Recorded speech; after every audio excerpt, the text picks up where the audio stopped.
Audio Jungle.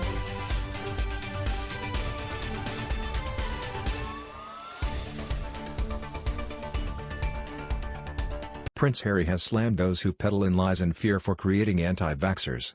The Duke of Sussex made a surprise virtual appearance at the GQ Men of the Year Awards, just hours after Ofcom ruled Piers Morgan did not breach guidelines in making controversial comments about his wife, the Duchess of Sussex.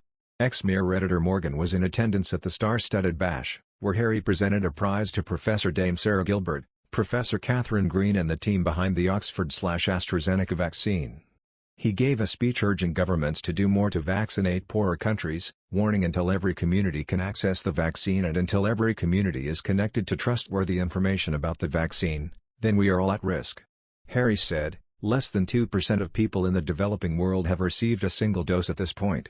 And many of the healthcare workers are still not vaccinated. We cannot move forward together unless we address this imbalance as one.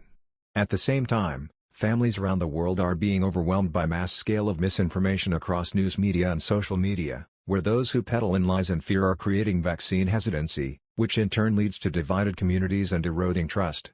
This is a system we need to break if we are to overcome COVID-19 and the risk of new variants. Harry also hailed Dame Sarah, Professor Green and the team behind the AstraZeneca vaccine as heroes of the highest order who have done their part. And the scientists went on to praise the Duke of Sussex's comments urging governments to inoculate poorer countries. Professor Green said she echoed his remarks. She said, "We didn't know that was going to happen, so suddenly Prince Harry's on stage. And he said all of the things we wanted to say about the necessity to get vaccines to the world for people irrespective of their ability to pay. A really important message." Dame Sarah also agreed with the Duke. She said, "We're not going to be safe until everybody is safe and it's really important to get the vaccine to everybody around the world." Harry comments came after Morgan was exonerated by Ofcom, the UK's media watchdog, earlier on Wednesday over comments he made on Good Morning Britain following the Prince and wife Meghan Markle's bombshell Oprah interview in March. The outspoken presenter left the show after saying he did not believe claims made by the Duchess in the tell-all chat, such as that she was ignored when raising concerns about her mental health and suicidal thoughts. Meghan also alleged that racist comments had been made before the birth of her son, Archie.